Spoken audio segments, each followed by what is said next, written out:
Hi everyone. Hey, I've got a fun cartooning activity that I hope you'll try out with me this week. I think it's super creative. You have a lot of freedom to really use your imagination. One of the things that I think helps make it maybe a little bit easier is that you're going to be using objects around your house. So if you need to pull that out and take a look at it to help you know what a particular shape might be or the size, you'll have it right there for reference, okay? What's a little bit different about this is that in doing these cartoon characters, we're not making them look like people. That's not going to be our subject matter. We're actually going to use the things that are around your house, these objects that normally do not have any life. They're not animated, but the way in which we add our cartoon characteristics and techniques should help imply that maybe they're a little more animated and have come to life. So it reminds me a little bit of the movie Toy Story. If you've ever seen the movie Toy Story, you know that once the bedroom door closes, all the toys in there all come to life. They start talking, they're doing things, they're interacting with one another and having conversation.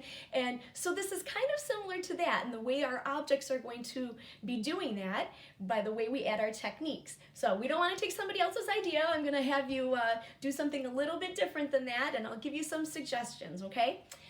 Before we get started, I wanted to talk to you about these three things that come to my mind about cartooning.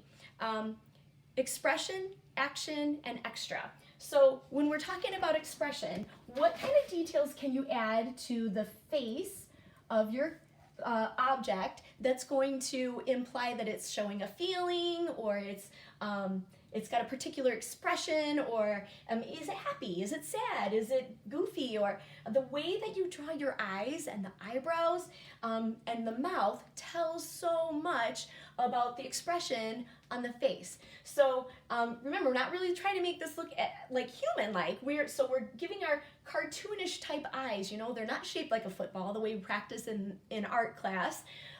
These are just circles or ovals. I've added, eyebrows, eyeballs. The way that you play around with these eyebrows can really tell a lot as well. And the mouths, the way are they straight? Is the mouth turned down? Is it open, like it's kind of surprised? So hopefully if you need to come back and take a look at this, you can pause it. I'll leave this here for a second so you can use this as reference if you want to come back at any point, okay? But this gives you some good suggestions to consider, and I'm sure you can come up with some more on your own as well. The next thing is about action. How can we give these objects that normally don't move a way in which it shows that they could be doing something? How are they moving? Are they dancing? Are they doing a handstand? Are they jumping? Or something else like that. So we're going to add some arms and hands, some legs and feet. And then the way that you add those details, the way that you draw them can tell a lot about what they're doing as well. So here you can see I've got a paintbrush, right? I've added a face to it. I added some little earbuds there like he's listening to some music. So he's got that happy little look on his face. And then to make it look like he's dancing, I bent his arms and his legs, okay? Over here I drew a hockey puck, making it look like one arm is up, one is down, and it kind of looks like maybe he's walking, or he could even be waving. Over here, I have a tube of toothpaste. I ended up making this into a girl. I added some big long eyelashes up here because the shape of that tube reminded me kind of like a dress. So I just added some arms that were bent to make it maybe look like the arms are on the hips or something like that. So it shows you a few different ways of drawing arms and legs, but a lot of it is going to be those extra details that you add. And when I'm talking about extra, I'm talking about things like speech bubbles or thought bubbles. If they're having a conversation or they're thinking something, we have to include that. So that will be an extra.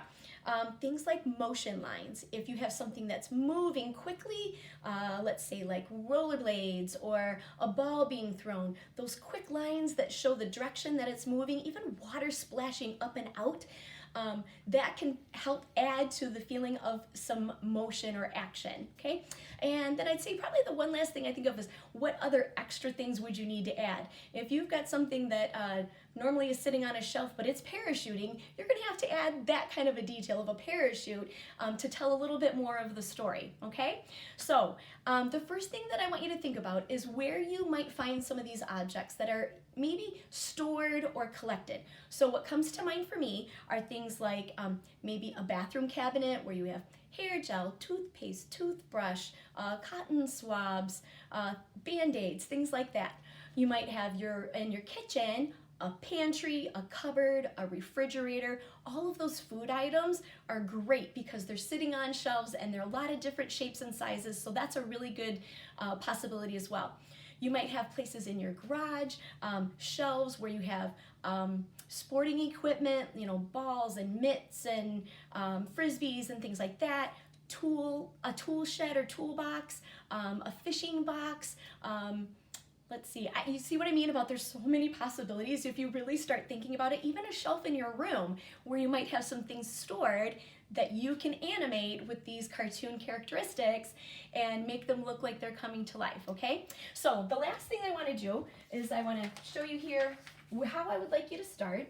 And you can do this either horizontally or vertically. I am going to show you an example that I drew, and mine I drew vertically, so my paper was tall. But if you want to just start out, even if it's just practice, draw yourself some double lines in the middle and down here on the bottom. That gives you your shelves. And then I would start with maybe 5 to 7 objects so it doesn't get too crowded too quick, because you're going to have, some things that will be bigger than others. And you might want to reserve some room if there are things that you might see multiples of. Like if you were drawing sporting equipment, you could draw, a couple of baseballs or several golf tees or something like that. So you want to reserve a little bit of room for that as well. So that would be your starting point. And then it's just a matter of looking at some objects and deciding what you want to put on those shelves that would make sense. So on my example, I actually drew the things that I saw in my refrigerator. It worked out great because I was able to, use that for reference and go take a peek every once in a while and look at things like, what's the shape of a milk jug, right? How do I draw a juice carton?